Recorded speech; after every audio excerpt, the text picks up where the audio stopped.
ഇന്നലെ കുറെ കാര്യങ്ങൾ പറയണ്ടായിരുന്നല്ലോ. ഞാൻ ഇവിടെയാണ് ഈ നവാസ് കടന്നത് ഇവിടെയാണ് തെറിച്ച് കിടക്കായിരുന്നു. അപ്പോൾ ഇവൻ ഫോൺ ചെയ്യാൻ ഞങ്ങൾ പോയിട്ടാണ് 4 ആൾ ഇവിടുന്ന് പൊന്തിച്ചെടുക്കുന്നത്. അവിടെ നിന്ന് പൊന്തിച്ച് ഇവിടെ കൊണ്ടുവന്ന് എടുത്ത് ഇവിടെ കിടത്തി പുല്ലിൽ. അപ്പോൾ അവൻ അവിടെ നിന്നിട്ട് മൈൻഡ് ചെയ്യാണ്ട് ഫോൺ ചെയ്തിട്ട് ഇങ്ങനെ നിൽക്കുകയാണ്. ഈ അപകടം ഉണ്ടാക്കിയാൽ മനസാക്ഷി എന്ന് പറയുന്നത് അല്ല, അവന് ക്രൂരൻ തന്നെയാണ്. അല്ലെങ്കിൽ ഒരു ബോഡി ആക്സിഡൻ്റ് ഓടിയൊന്ന് പിടിക്കാമല്ലോ, അനങ്ങിയിട്ടില്ല അവനതൊരു വിഷയമല്ല. അവൻ സന്തോഷം കൊണ്ടാണ് നിൽക്കുന്നത്. മോൻ കംപ്ലീറ്റ് ബ്ലഡ് കിടക്കുകയാണ്. അവൻ അങ്ങനെ നോക്കില്ല, അവൻ ഫോൺ ചെയ്യാൻ പറയാം. 7:25 ഇപ്പൊ 8:25 അപകടം. 7:25 അവന്റെ ജീപ്പ് ജംഗ്ഷൻ അവിടെ ഉണ്ട്. അതിന് തൊട്ടടുത്താണ് എൻ്റെ വണ്ടി കിടക്കുന്നത്. ഞാൻ പേപ്പർ വായിച്ചിരിക്കുമ്പോഴാണ് അവൻ ഈ ജീപ്പ് അപ്പോൾ ഞാനിങ്ങനെ പുതിയ വണ്ടി ആയതുകൊണ്ട് ഞാൻ നോക്കുന്നുണ്ട്. അപ്പോൾ ആ പുറകിൽ 2 സ്ത്രീയായിട്ട് ഞാൻ പുറകിൽ വന്ന് ആ വരവും ഇവിടുന്ന് അടിക്കുന്ന ആ 600 മീറ്റർ ദൂരത്ത് നിന്ന് കാണുമ്പോഴേക്കും നിങ്ങൾ കണ്ടുപിടിക്കുന്നത് ഇല്ല കാണാൻ പറ്റിയില്ല. അത് ആ താഴെ ഇരുന്ന് ഞങ്ങൾ ആ വണ്ടിയെ പുറകിൽ വന്ന് ഞാനാണ്, അതുകൊണ്ട് ഞങ്ങൾ ഇത് പിടിച്ച് പുറത്തേക്ക് എടുത്ത്. അപ്പോൾ ആരെയോ ഒരു കോള് വന്നിട്ട് ഈ സുമിൻ ഷാദ് അവിടുന്ന് കറക്റ്റ് ചെയ്യാൻ ഈ നവാസ് വരുന്ന നോക്കി പുറപ്പെട്ടു എന്നുള്ളത് ഉറപ്പാണ്. ആയിരിക്കും സത്യം, അതാണ് അതിൻ്റെ സത്യം. അല്ലാണ്ട് പിന്നെ ആ നേരത്തെ വണ്ടി എടുത്ത് പോകേണ്ട കാര്യമില്ലല്ലോ. അതാണ് ദിവേഷ്. അതായത് ഈ സുമിൻ ഷാദ് പുലർച്ചെ മുതലോ അല്ലെങ്കിൽ 7:25 CCTVയിൽ തൊട്ടപ്പുറത്തെ ജംഗ്ഷനിൽ ജീപ്പ് ഇട്ട് ഉറങ്ങുന്നുണ്ട്. അവിടെ നിന്ന് ഇദ്ദേഹം ദൃക്സാക്ഷിയാണ് ആ ജീപ്പ് അവിടെ കിടക്കുന്നതിന്. അവിടെ നിന്ന് പെട്ടെന്ന് ജീപ്പ് എടുത്തു വരുന്നു. പുറകെ ഇദ്ദേഹം വണ്ടിയുമായി വരുന്നുണ്ട്. ഇദ്ദേഹം എത്തുമ്പോൾ ഈ നാട്ടുകാരാണ് ആദ്യഘട്ടത്തിൽ സംശയം ഉയർത്തിയെന്ന് അവർ തന്നെ പറയുന്നു. അവർ ഭയങ്കര വൈകാരികമായിട്ടാണ് സംസാരിക്കുകയും ചെയ്യുന്നത്. അതിനപ്പുറത്തേക്ക് കുടുംബമൊക്കെ എങ്ങനെയാണ് ഈ സഹോദരങ്ങളിലേക്ക് ഈ അന്വേഷണം എത്തുകയും അവർ പ്രതികളാവുന്ന രീതിയിലേക്ക് എന്താണ് പ്രശ്നം, എന്തെങ്കിലും അതിനെപ്പറ്റി വിവരമുണ്ടോ?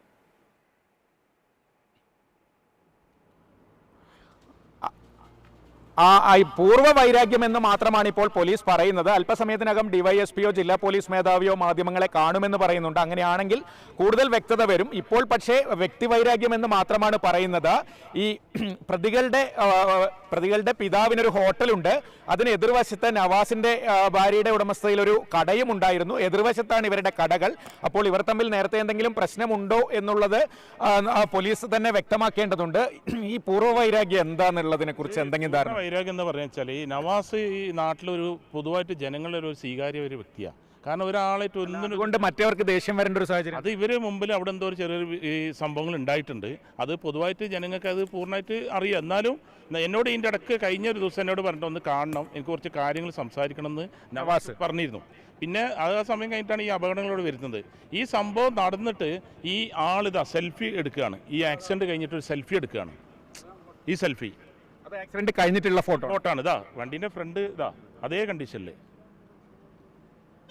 ആ ഫോട്ടോ ഇത് എടുത്തിട്ടാണ് ഞാനിത് ചെയ്ത് എന്ന് ബോധിപ്പിക്കുന്ന ഒരു ഫോട്ടോ ആണ്. ഇത് ഈ തെളിവടക്കം വന്നിട്ടുള്ളത്. അല്ല, ഇവരുടെ ഒരു പശ്ചാത്തലം എന്താ? ഈ സഹോദരന്മാരെ ഇവർക്ക് ക്രിമിനൽ പശ്ചാത്തലമുള്ള ആളുകൾ. പശ്ചാത്തലത്തിൽ ഞാൻ എൻ്റെ തൊട്ട അയൽവാസിയാണ്.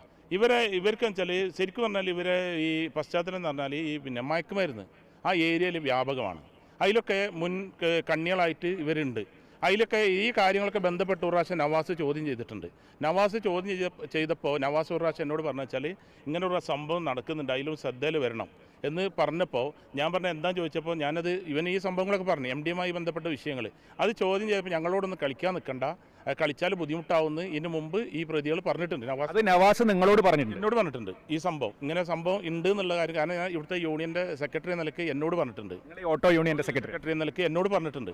അപ്പോൾ ഞാൻ പറഞ്ഞു അത് നോക്കാം, നമുക്ക് അത് ഉണ്ടെങ്കിൽ അങ്ങനെ ഉണ്ടെങ്കിൽ നമുക്കത് പോലീസുമായി ബന്ധപ്പെട്ട ആ കാര്യങ്ങൾ അന്വേഷണം നടത്താം. അപ്പോൾ ആ ഒരു വൈരാഗ്യമൊക്കെ ഇവരെ മനസ്സിൽ അപ്പോഴും ഉണ്ട്. കാരണം ഈ നവാസ് ഇവിടുന്ന് ഓട്ടോറിക്ഷ ഒരു കുറച്ച് ഗ്യാപ്പ് കിട്ടിയാൽ അവൻ്റെ പിന്നെ അമ്മോസൻ്റെ കടയാണ് ഈ ഇതിൻ്റെ ഈ ഹോട്ടലിൻ്റെ ഓപ്പോസിറ്റ് സൈഡ് നടത്തുന്നത്. അവിടെ പോയി ഫുൾ ടൈം പോയിരിക്കും. പക്ഷേ ഈ ഇരിക്കുന്നത് ഇവർക്ക് വലിയൊരു ബുദ്ധിമുട്ടാകുന്ന ഒരു സംശയം ഉണ്ടാകും അത് ഈ കാര്യത്തിൽ. അതല്ല, ഈ അപകട ദിവസം നവാസ് അവിടുന്ന് പോരാനുണ്ടായി രണ്ടുപേരുടെ ഫോൺ കോളുകളോ അതിനെക്കുറിച്ചൊന്നും പോലീസ് പറഞ്ഞിട്ടില്ല? പോലീസ് പറഞ്ഞാൽ അവർ ഇപ്പോൾ പൂർണ്ണമായിട്ട് വ്യക്തമായിട്ടില്ല. അവർ ഇന്ന് പറഞ്ഞിട്ടല്ലേ വാർത്താ സമ്മേളനം. ഈ നവാസിനെ ആരാ വിളിച്ചു വരുത്തിയെന്ന് എന്തെങ്കിലും അങ്ങനത്തെ ഡീറ്റെയിൽസ് ഒന്നും പോലീസ് പുറത്തുവിട്ടില്ല. എന്തായാലും അതിന് വ്യക്തമായ പിന്നെ തെളിവ് പോലീസിന്റെ കയ്യിലായിട്ടുണ്ടെന്നാണ് പോലീസിന്റെ പറഞ്ഞത്. നവാസ് സ്റ്റാൻഡിൽ നിന്ന് പെട്ടെന്ന് എടുത്ത് എസ്റ്റേറ്റ് റോഡിലേക്ക് വരുമായിരുന്നല്ലോ. അവിടുന്ന് സ്റ്റാൻഡിൽ നിന്ന് നവാസ് ചായ കുടിച്ച് അപ്പം തന്നെ ഒരു കോള് വരിക നവാസിന്. അങ്ങനെ നവാസ് ഇങ്ങോട്ട് പോരുകയാണ്. ആ സമയത്ത് അതിൻ്റെ 1 മണിക്കൂർ മുമ്പായിട്ട് ഈ ജീപ്പ് അവിടെ ചുണ്ട എസ്റ്റേറ്റ് പള്ളീന് മുൻവശം അവിടെ പാർക്ക് ചെയ്തുകൊണ്ടിരിക്കുകയാണ്.